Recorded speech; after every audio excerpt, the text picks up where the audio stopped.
I'm going to flip through this deck, and I want you to see one card, and not this one. That's too obvious.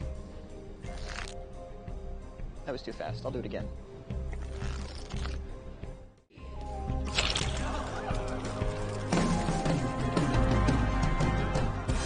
Yes, when I first saw this movie, I chose Cup 7, and probably you did too.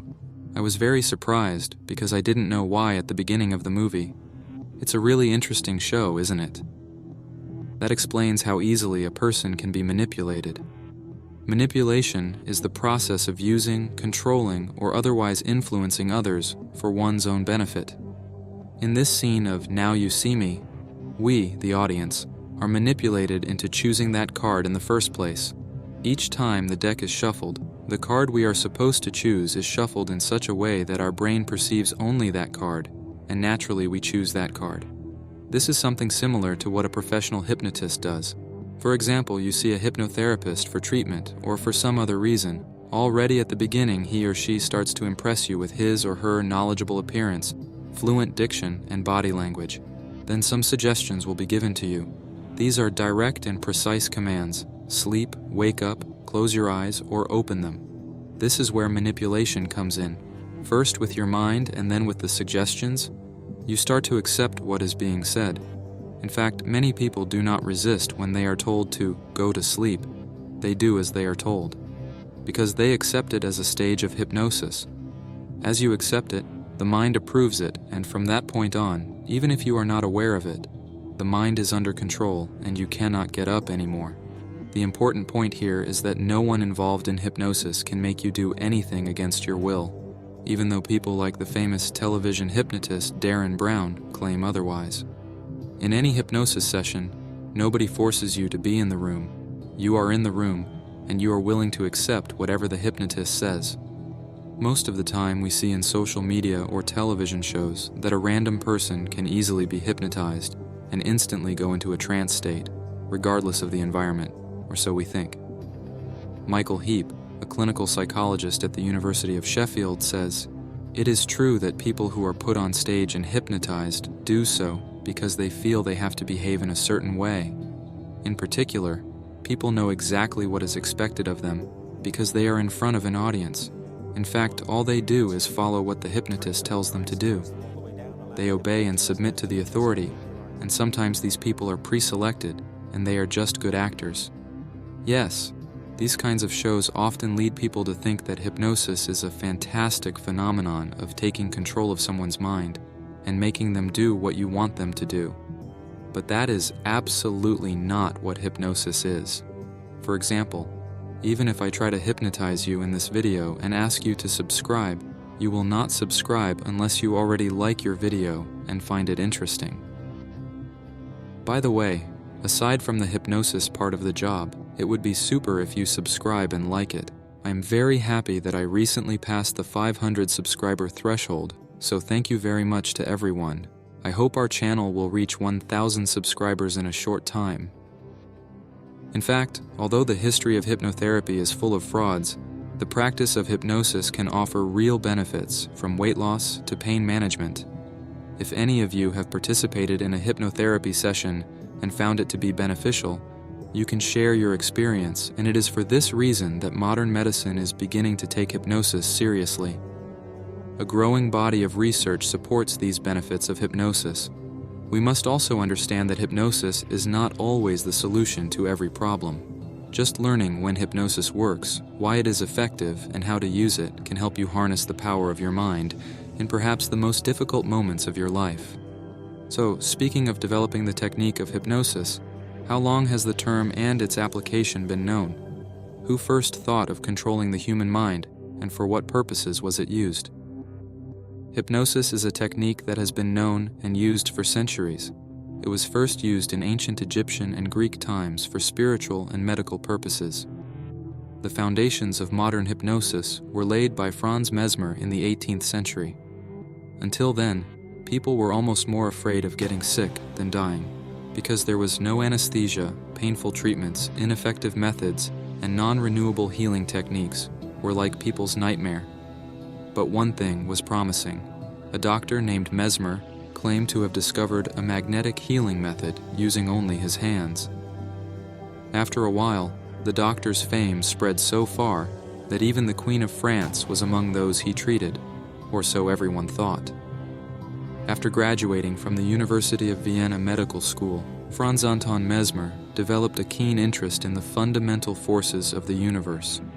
He made observations on universal forces such as gravity, and was particularly fascinated by magnetism.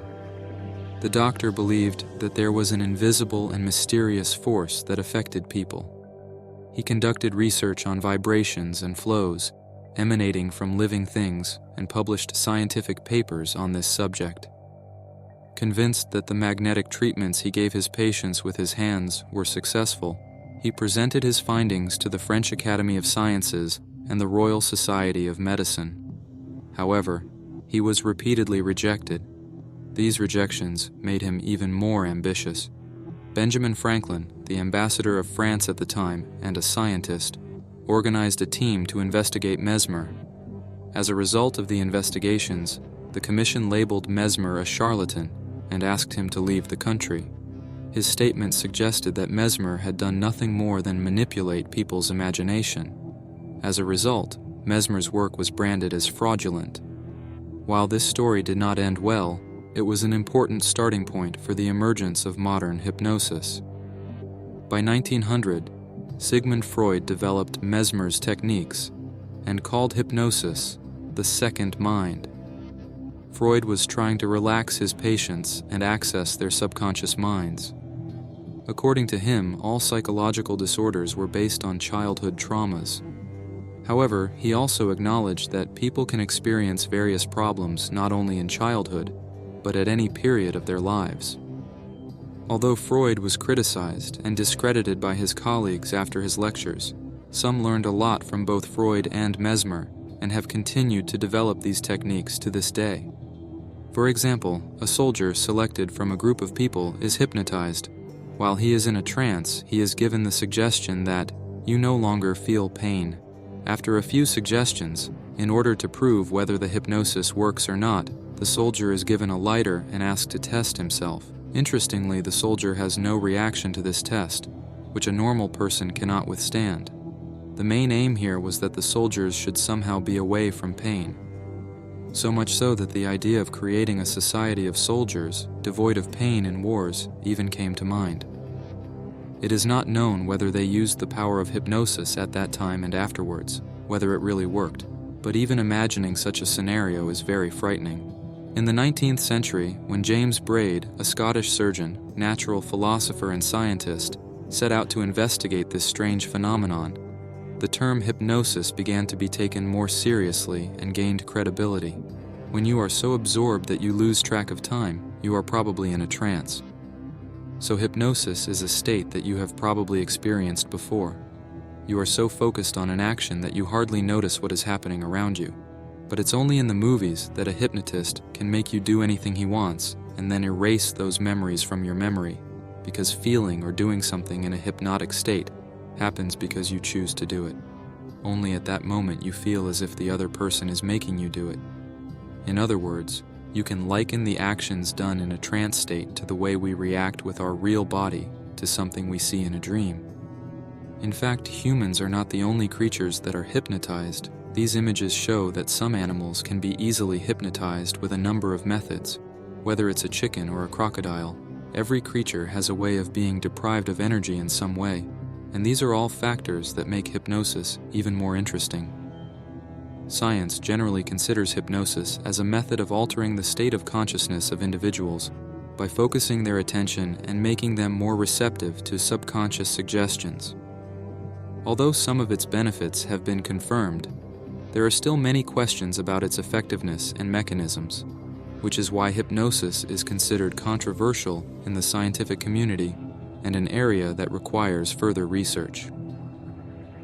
Different people who have participated in a real hypnosis session describe their experiences in these words. During hypnosis, you may feel immersed or in a trance-like state.